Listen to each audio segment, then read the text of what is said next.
This is the Detroit Sports Podcast Network.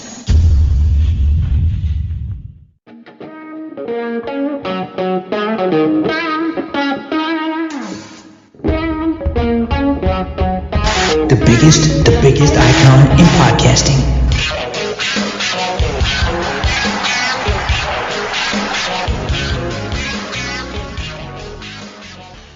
Thanks again, everybody, for downloading the latest edition of Doc and Jock. I am the Doc, John Macron, joining me, my cousin Adam, the Jock Strozinski. We got a bombshell podcast for you.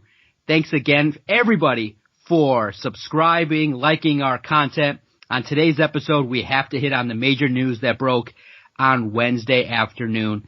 It's a blockbuster. It's a big one. It could go national, and most likely today, after you listen to this in the middle of the afternoon, the adopted son of Bo Schembechler is going to have a press conference in a lawyer's office, jam-packed with media. If I didn't have Lions coverage, I probably would find my way to Novi and figure out how to get into this meeting and to listen to it, because he is going to.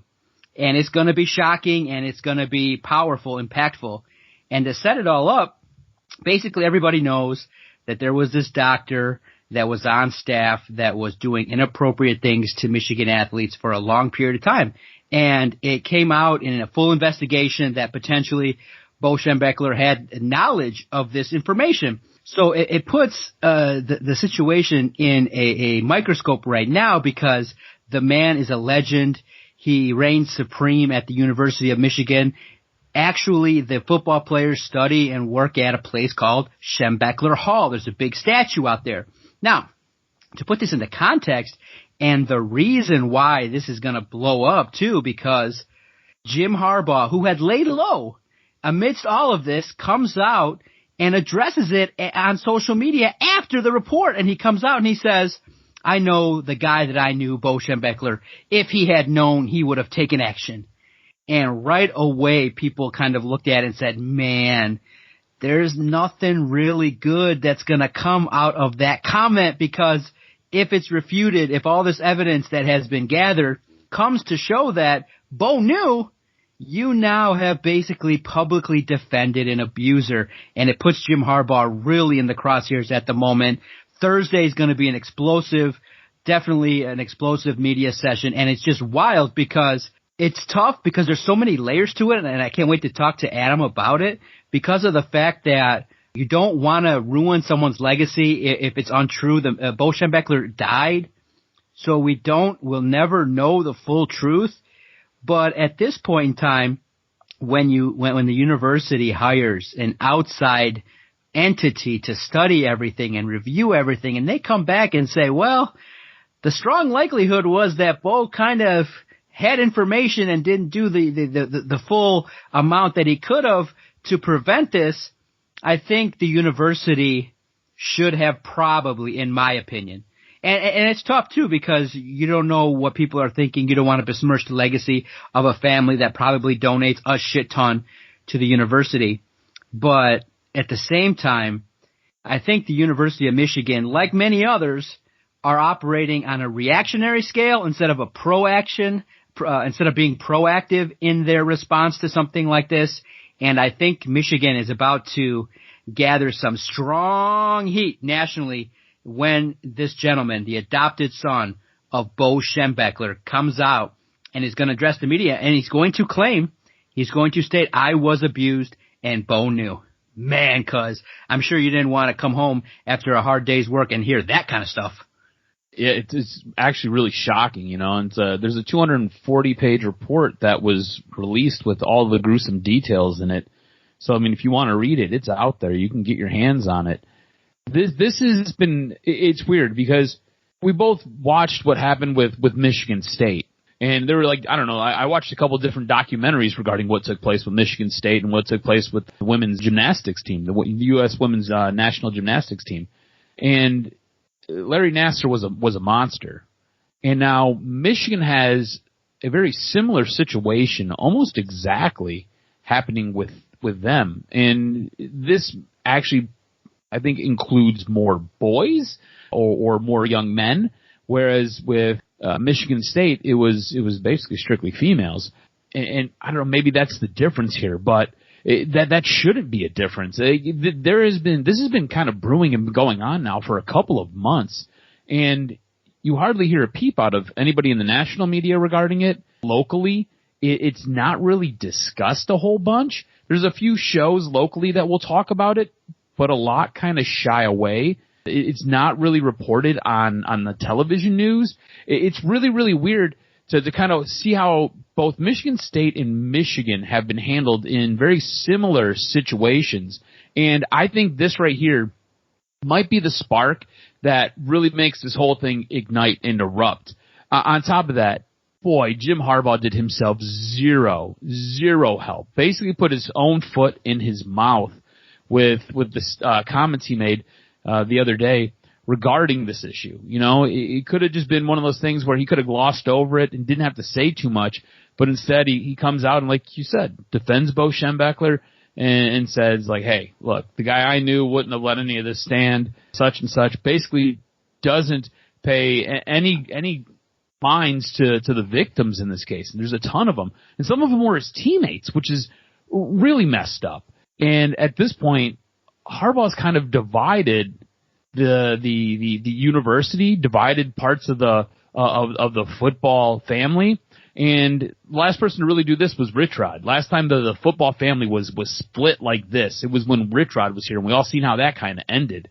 This is absolutely nuts. I'm so interested to see what Matt Schembechler has to say and basically how he delivers that news.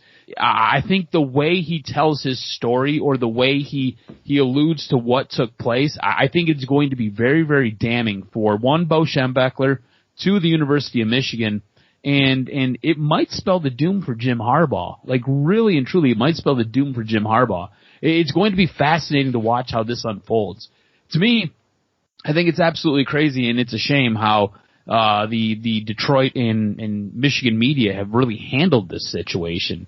I think it's been absolutely poor. When Michigan State had this going on, everybody had pitchforks and were ready to burn the university down. We're calling to shut the university down. ESPN, for one. I don't think ESPN said a peep about this. I think it's a shame. Exactly, and you wonder why. They call it the blue wall. You don't want to offend too many people. And the thing is that I'm quite frankly surprised that the report that was done, the independent report, laid it all out there. It wasn't like it was too vague.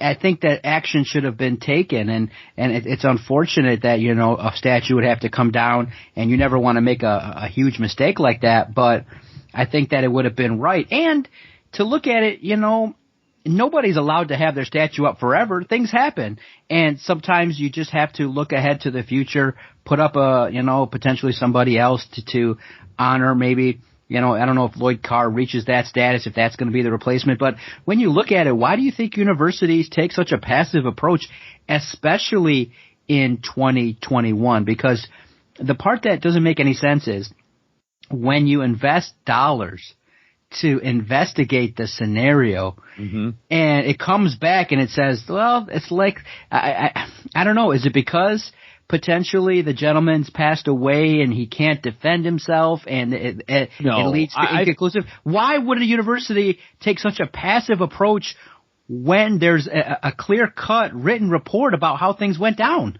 I think in this case, because it's the way Michigan basically deifies some of their old head coaches.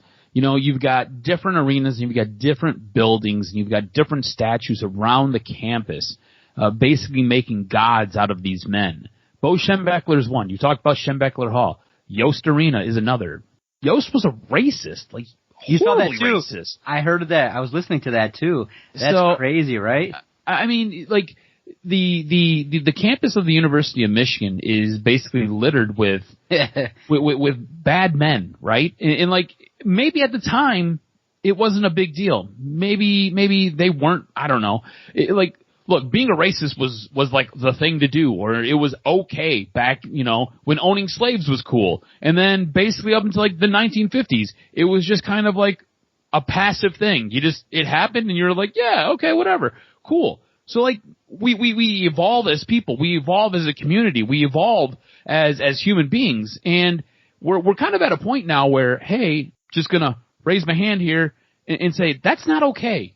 Like it's just not. You could ask any kid in kindergarten and be like, hey, is it okay to be racist? And they'll be like, no, that's not cool at all. And they'll probably give you 9 different reasons why it's not cool. It's okay for us to evolve. It's okay to take down these statues of these men that were there before who helped win you a bunch of games. That was all they really did. They helped win you a bunch of games. Cool. Jim Harbaugh's got great memories about Bo Schembechler. And cool, some other guys have some great memories about Bo Schembechler.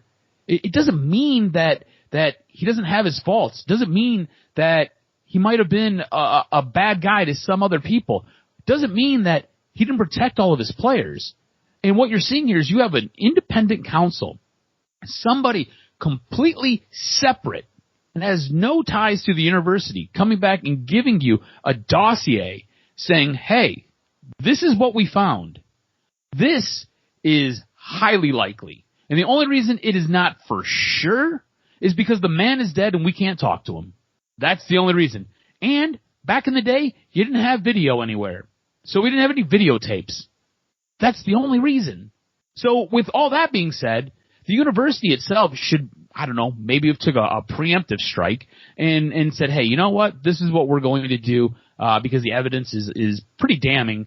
We can't confirm anything, but out of respect for the victims here, we're going to remove Bo's statue. And you can, like, put it up someplace else on the campus. It doesn't have to be, like, right there in the middle of the quad by the football stadium or by Schembechler Hall. You can put it someplace else. And then rename Schembechler Hall. You know, you can rename it the football hall, the athletic hall. You can rename it whatever the hell you want and rename it. Get creative. The Lloyd Carr Sports Hall. Whatever. It doesn't freaking matter. And even that, Lloyd Carr, here's another thing, right? I think Lloyd Carr is great. I think it'd be pretty hard to fault a lot with Lloyd Carr. All that being said, who knows? 10, 15 years, something awful might come out about him. So you probably shouldn't name it after your head coach or a former head coach. You can name it after, I don't know, some scholastic scholar who is, I don't know, really smart and turns out to be a really good dude. Maybe name it after that person. You don't have to go down this twisty, windy hall to try to hold on to things from the past. And I think that's what happens with the University of Michigan. A lot of its alumni, a lot of the people who support Michigan, I think a lot of times they have their blue blinders on, and it doesn't allow you to really stick your head up out of the sand and see what's going on here. You know, this isn't the University of Michigan coming out and saying, hey, nothing to see here, there's not a whole lot going on. No, the University of Michigan hired somebody else, and they came in and said, hey, this is what took place. And the University of Michigan has kind of just sat on their hands with it.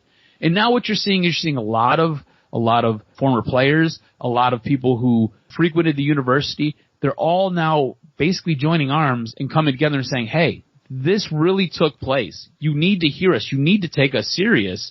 And this, like, honestly, with Matt Schembechler coming out, and look, Matt Schembechler and Bo Schembechler have a bit of a strained past. So it's one of those things where I think some people are going to take it with a grain of salt, but I think there's a lot that needs to be looked into here. And I think this might be the match that really makes the whole thing go kaboom. And don't be surprised if you start seeing this stuff pop up on ESPN. Don't be surprised if this isn't something that is handled early in the morning on First Take. Don't be surprised if, what's the show with Shannon Sharp and the other Yahoo who argue and scream at each other? Don't be surprised if it's on there, you know? Yeah, it's going to be talked about, explored, and really the reaction too. I don't know if the mob's going to get there. I don't know. There's a lot of support nationally. Michigan's a huge brand. I don't know. It's going to really depend on how this is portrayed. If the gentleman cries, if he's very angry, pissed, if he calls for action, it's going to be definitely something to see, because there are just certain situations in which you would expect action to take place, and then it doesn't. And for this situation to go down like this, it's really unfortunate, and we cannot ever forget the victims of this tragedy for so many years had to live with this, and I think they're getting empowered now, you know, in the past few years with so many people coming out and saying, no, these are things that have happened. I hope that the victims do get a chance to talk about their situation and to feel empowered and get a sense of closure, because of the fact that when you have this dissent, this debate, it delays closure, and it really makes it tough for victims to really move forward. So we'll see. This is just the beginning. We'll see how this progresses as we move forward. But yeah, it was a real tough thing to read about, and it's just the beginning. It's just going to be now a situation in which we recognize and learn more about it, and we understand the inner working, because emails are going to pop up. Oh yeah, people are going to start popping up with, we did some Freedom of Information Acts and who said what when and things like that. And you better hope Jim Harbaugh has not sent any emails that come up that indicate that he was kind of going to put this narrative out there so that he could protect Bo Schembechler, because of the fact that Schembechler has a huge name, and he carries still the speeches, the legacy that he carries is still out there, and to see this it's just really sad, and it's unfortunate. So we're recording this a little bit before the press conference, so we will see how this plays out. It's going to be definitely something that's covered. It's going to be full cameras on. Full media is going to be out there, so we'll see how this progresses, and we'll touch back on this in future episodes. But now, as we progress, we're going to discuss and explore the Detroit Lions and minicamp. It's great to be out there. We get a chance. The podcast and SIL Lions are out there, fully represented, get a chance to check everything out. And like I said, it's just football activities. You get to see Jared Goff and the quarterbacks throw. DeAndre Swift on Wednesday made an unbelievable catch. One-handed, hit his hand, and he swooped it in there. He was thrilled. The one thing, though, that you touched on, and you had said, too, and you tied it into Dan Campbell in the notion of, is it too much? I think sometimes when narratives are put out there, and then multiple players go with it, and the coach goes with it, and the general manager goes with it, it's a little bit much, this narrative of fun. And I had a chance to talk to Jared Goff, and he was pissed, and he didn't perform well on Tuesday, and he kind of came out there, and if you look at the video, it's kind of funny because I got the chance to go back. I say good afternoon, and then I start answering my question, and I cut him off, and it looked like he was not too thrilled with me starting to talk before he acknowledged me. So that was interesting. I apologize for that, because you don't know. You're on a Zoom meeting. You just start talking. You don't know if he's going to respond, but he looked a little perturbed, but I think it was because his play. He wasn't the sharpest on Tuesday, but Wednesday was a lot better. You look at it, and he then goes, I had a chance to, stay up a little bit after Tuesday, and I watched his interview, his 10 minutes hit there with Rich Eisen, and he used the word fun like 12 times. Fun, fun, fun. Oh, it's fun with the receivers. It's fun he being here. It's fun with Dan Campbell. Oh, fun with A. Lynn. Okay, guys, we get it. You're having fun. We see you laughing. You're dunking. You're taking the football when you're in the end zone and dunking it through the uprights. We get it. You're having fun, but it's now clear that someone or some entity is hammered into your head. Say the word fun. You're having fun. Fun, fun. We're having fun. We want to compete. It's overkill to the degree that it's annoying, and people are debating what's going on here with the Detroit Lion, and it's too much, man. It's like, come on, you want to be discreet about it. You don't have everybody use that word and have everybody talk about fun, fun, fun, fun. We get it. Football's supposed to be fun. Everyone understands. We all heard about the hubbub with Dan and the helmet and the reactions to that. But I'm of the opinion, too, that winning is fun, that getting big signings are fun, not signing a bunch of one-year guys and figuring out who can prove it. That's, great. Anybody can go out there, crank up music, catch a football, and do a little dance. It's fun. Yes, it's totally different. I like it. I love the vibe. But just dial it down a notch. My God. Are you sensing that too? Like you're just hearing the narrative of we're having fun. It's culture fun. Are you sensing that too, or is it just me because I'm listening every day? I mean, this is the new Lions. Everything is fun. Fun. Everything's fun. Hopefully losing will be fun, because I don't know if they're going to win a whole lot this year. But fun for everyone. Fun for everyone. That's right. For the team who's beating you, they're having a good time. You guys having fun on the sideline. Look, I mean, I think what you're seeing here, and probably more what you're hearing, and you get to hear all of it. So I think you do get inundated with it a little bit more than the general population, or somebody who, I wouldn't say casually follows the team, but somebody who's not engrossed in it like you are. you're basically up to your nose in it all the time. The fact that I got to see you this weekend was absolutely crazy to me. I walked into my dad's backyard and you were sitting there, and I was like, what are you doing here? You didn't have anything to do with the Lions? And you're like, no, I got a day off. And I was like, how? Like, craziness. So you yourself are probably more than anybody else just berated with it. But what you're hearing and what you're seeing is the installation of a new culture. New culture. And that's what you're getting here. It's, I don't know how much fun OTAs really are, and I don't really know how much fun these wide receivers are going to be, because we all agree they're not going to be very good. I think what you're getting though is it's almost like when you break up with that girlfriend, right? You have your ex and she was absolutely horrible, but then you find this new chick, and you know what? The best way you can describe her, she's a lot of fun. All your friends seem to kind of like her. She's got a good personality. She's fun when you bring her around. She'll sometimes wear a racing helmet and talk to you while she has a racing helmet on. She's fun. It's the best way you can describe her. She is fun. And I think that's kind of what you're seeing here, right? It's one of those things where Dan Campbell's come in and Brad Holmes has come in, and they're bringing this different, I guess, essence, this different modus operandi. The way they carry themselves and the way that they function is completely different than what you had here prior to with Matt Patricia or even Jim Caldwell or even Jim Schwartz, and basically right there you have three really different personalities.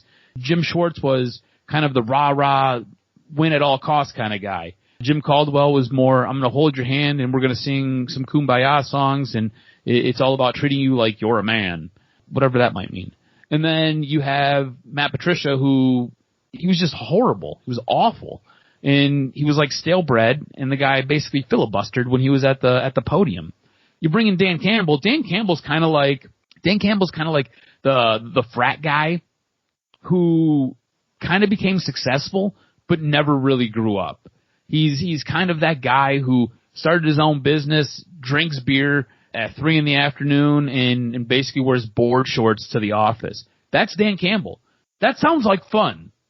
And I think the reason you're hearing it's so much more fun is because guys like Jared Goff, he's even come out and said it, I'm empowered. I can do things. When you go from basically being someplace else where what you do basically gets dictated to you, to now going to a place where you have a little bit more say and a little bit more cachet because the head coach gives that to you, it's going to be fun. And I think you also have that personality. Like, Dan Campbell is a personality. Dan Campbell is a guy who you could put on TV, you could put on the radio, you could basically put him in the circus. And he's going to be fun. He's a personality. He's going to talk your ear off. He's going to say things to you that's going to make you laugh. He's going to do stuff that's going to get you pumped up and make you want to run through a wall. That's Dan Campbell.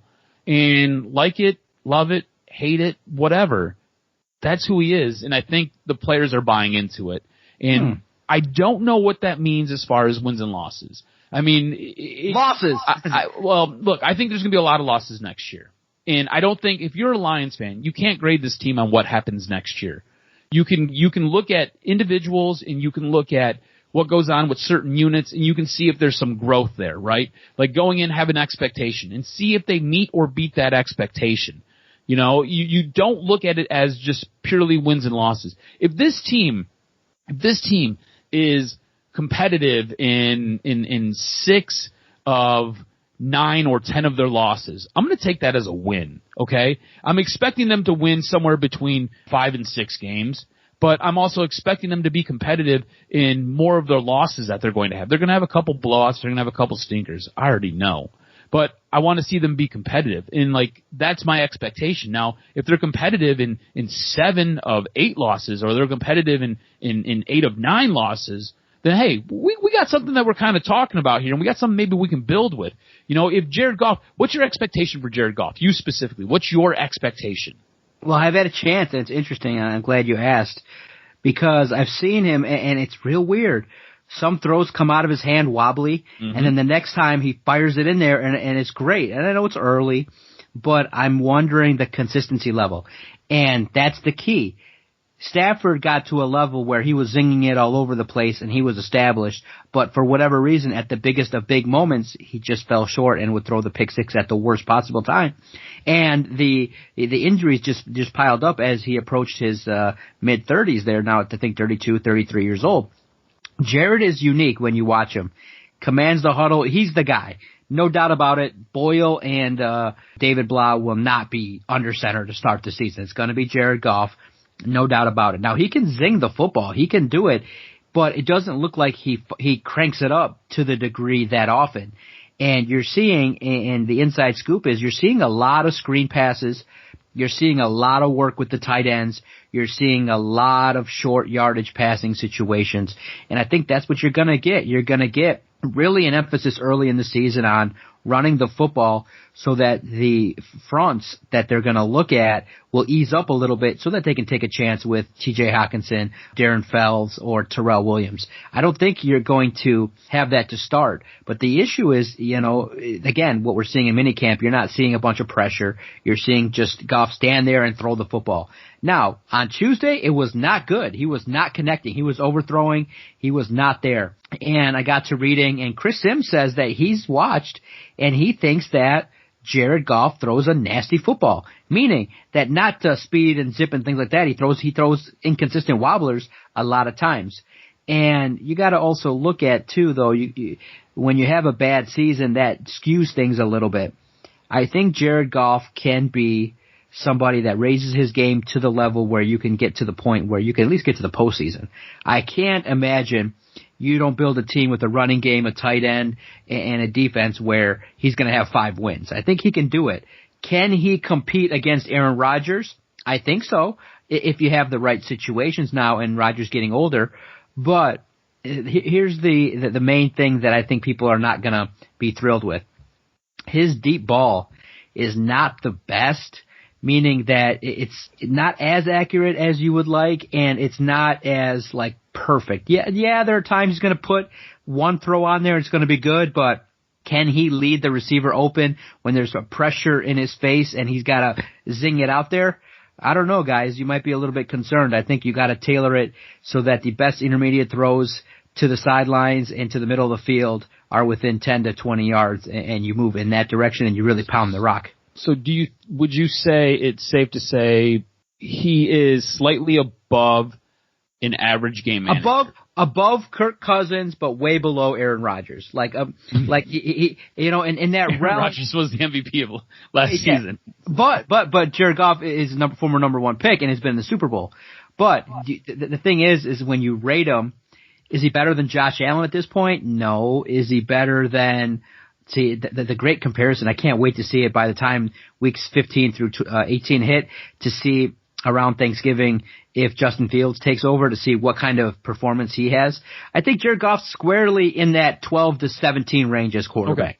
So 12 to 17. He's super average, right? Yeah, so above average in the right situations. But is he is he the quarterback that can just pass after pass after pass go, you're not going to see 15 consecutive passes over 25 yards completed. You're probably going to see out of every 25 passes that go over 25 yards, he'll complete maybe 9 of them.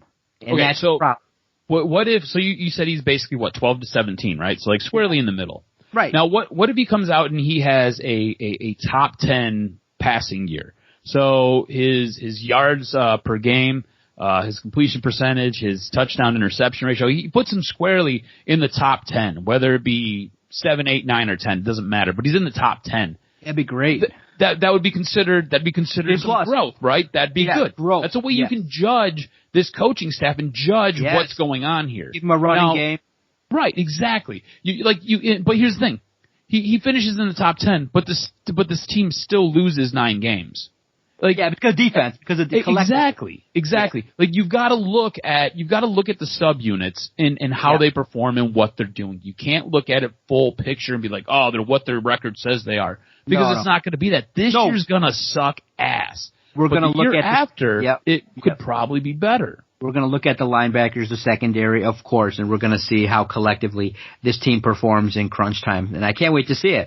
I can't wait to see how it all looks. But like I said, in minicamp, you're just looking at general trends, and you're looking at opinions based on what other analysts believe as well who have played the position. So Jared Goff is an enigma, but if you want to see him pissed off at the doc, go early on in his presser. I think I'm the second question of his latest presser, and I'm getting in there, guys. It's good. They're saying my name a lot. I think you guys are recognizing I'm asking a lot of questions. I'm enjoying it, getting in the mix, and I appreciate you guys giving us the opportunity to be in the mix here in the world of Detroit sports. Now, one final note.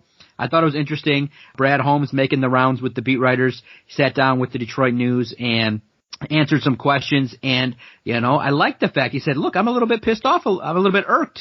He said, I'm a little concerned that the national media is only talking about Dan Campbell's sound bites and not talking about the fact that he's got elite traits like communication and ability to relate to players and things like that. So that was good. The GM kind of stood up for his hire, and their relationship seems to be getting off to a strong foot. And another nugget of information from the two-part sit-down, and he's going to do another one with another beat writer that took place on Wednesday. He don't want none of this smoke, that's for sure. Because I'm not asking if you look at it, because I do subscribe to the other entities. I do play the part. I do support the cause. I would not ask what's the superpower that your player has that was included in that article. I would definitely go right to the point and be like, look, are you willing to sacrifice your entire career on Jared Goff? Why not go with a rookie? Why not start over and go from there? And we would have those kind of conversations. But that's okay. I'll have my chance, and it's always good. I'm definitely loving I may be one of one that loves the Zoom meeting. I love it. Sit back with my feet up in the comforts of my office and ask away and then get it up quickly. So I'm a big fan of those kind of conversations. Zoom, baby. But he had a great nugget of information. He said, I want to set the record straight. I don't want it to be known that Sheila's involved and to the degree day to day that she's overriding my decisions. He said that day to day she's aware of everything, but she just has been verbalizing, hey, hands off. She knows that everybody's role, and she understands that day to day it's the opposite of what everybody thinks. She's not, just because Chris Spielman said that she was brought into free agent meetings doesn't mean she was going, I think you guys should go out there and get Michael Brockers. She wasn't doing that. That's not the case. All she's doing, and he said it, he's like, she's the boss, so we invited her to the meeting. We want to keep her in the loop. We want her there. We want to let her know that, hey, this is why we like Michael Brockers. He's a veteran. He's going to sit there on the line, and even though he's a little bit older, he's going to teach Levi and Aleem how to kind of be professionals and instill our culture. This is why we like him. Okay, that's it. She's not going to say a single peep to the degree that everybody kind of flipped out. But I think the funny part when we discussed it was we said sometimes there's this notion that the Fords and the Ford family or the Ford Hamp family are like jinxes. And I think everybody's like, look, if you can put her in the fifth floor and the football operations are on the first through the fourth floors, then we're good. I think that's what everybody wanted, was the notion that, hey, if someone is from the Ford family, can you just put them at Ford Field while you guys are operating from Allen Park so that they're as far away as possible, but it's just, and I took it the same way. And I think we joked about it too, you and I, where we said, look, she's the boss. You want to gain favor with the boss, and you want to say, hey, boss, come on, hang out. Let me tell you what we're thinking about. And everybody's yucking it up, and they know that they want to say, hey, Sheila, this is great. I love Dan. Dan's great. He's such an elite coordinator and a elite. He's such a nice guy and such an individual with a big personality. And they're all laughing and telling jokes and hooing and hawing all over the place. So Sheila's like, oh, this is so much better, as opposed to Matt Patricia, who probably had her put in a passcode to get into his office. So I get it. And I appreciate I appreciate Brad Holmes setting the record straight. The Ford family's not meddling into the operations. They just are aware of everything going on, and that's the way it is. I think it's fair. I think that Sheila's going to get at least a fair chance to build rapport with the fan base. Does that make you feel better about everything when he comes out and he basically says that? Just lets everybody know right off the bat. Yeah. Look, cause you and I joked about it. We didn't assume in any capacity she was going, I'm not thinking we need Jared Goff. She's not doing that at all. Mm-hmm. She's just there. She is the boss. She understands that she wants to be updated, and she's updated basically through Rod Wood, who's been very nice and friendly, coming up saying hi to everybody. I get it. I see what they're doing. Me personally, though, I don't care about stuff like that. How people treat each other is like fifth. It's like I want the results. I want to know that, hey, we're building something. There's growth. You can do the kumbaya stuff later. Winning. And if you guys got a chance to check out my interview with Joy Taylor, it was cool. And to a degree, I understand. I'll finish with this, man, because Lions Twitter is butt hurt over what Cowherd, what the Colin Cowherd show has said about the Lions and what Joy Taylor said about the helmet. Man, this small group of like 50 people, these super fans that are just like, whatever the Lions do is great, and whatever anybody says that's against the Lions is whack. They're loud and rowdy, which is great, but you also have to recognize that the Lions do have a losing history. It is hope and hype season. They're not playing anybody else.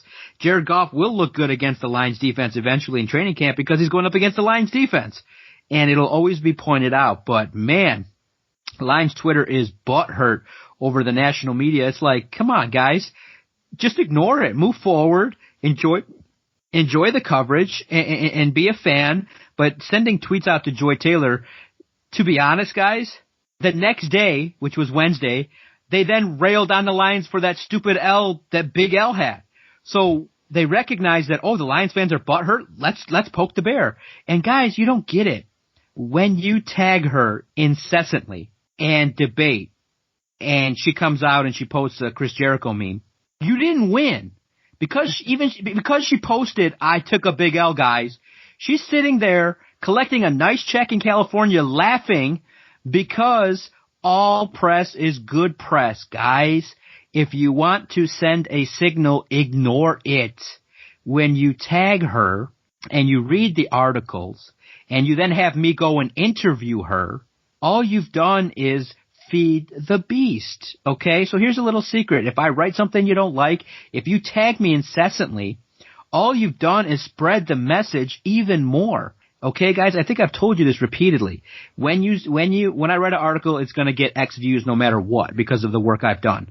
But when you write something negative, it gets X plus a certain amount. And when you write something really nasty, it then goes to X triple. So you guys, please, enough with the bashing of Joy Taylor. She's a very smart lady, and she's taking the national approach. She said it. I understand local coverage. She's like, I know the fans are going to come at me. Let them come. And she said, but from a national perspective, this plays as a gimmick, and we can't have this before the winning. She's like, he should have just won his 10 games, and then started doing this. Then it'd be really classy, and he'd get a lot more respect.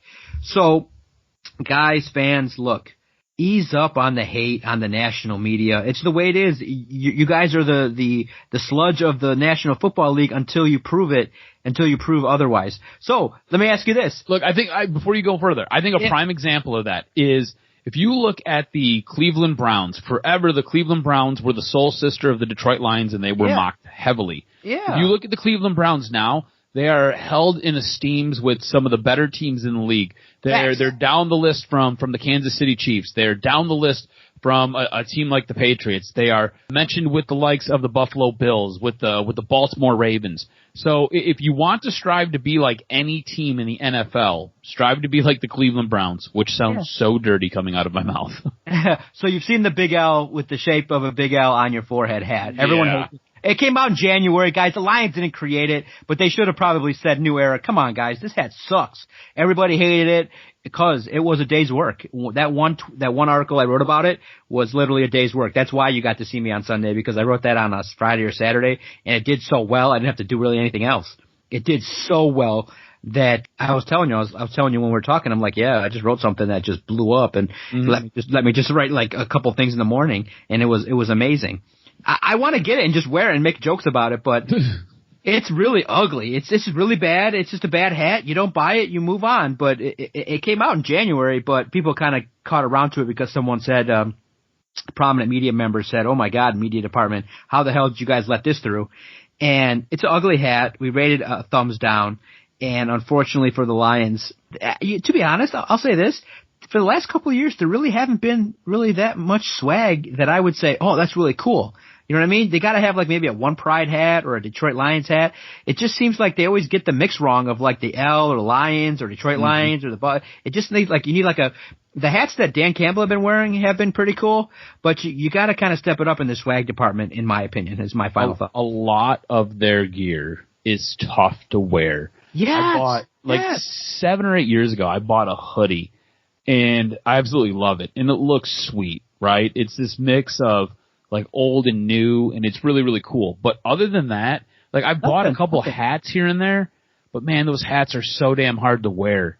Just because they don't like, they look awkward, and like the color scheme is not always great. Like I've got a white one, but you know how hard it is to wear a white hat? It starts turning yellow and then gets dirty. It's a pain in the ass. A lot of the gear is not very good.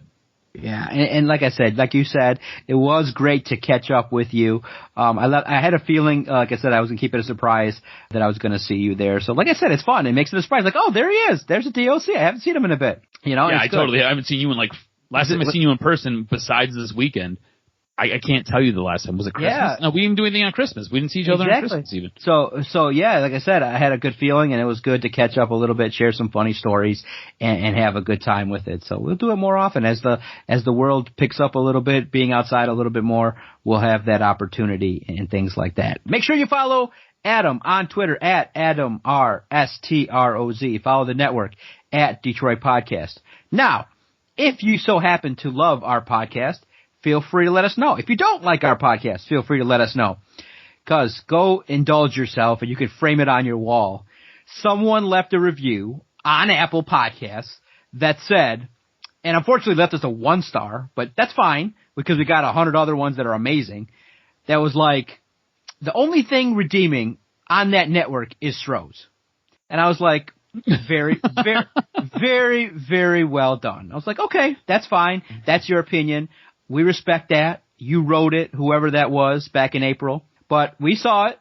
Good job. Kudos to you, Adam. You're the only redeeming quality on this whole platform. This whole platform. I appreciate whoever sent that. I appreciate you. Yeah, Please message me so I know who you are. I appreciate you. Exactly.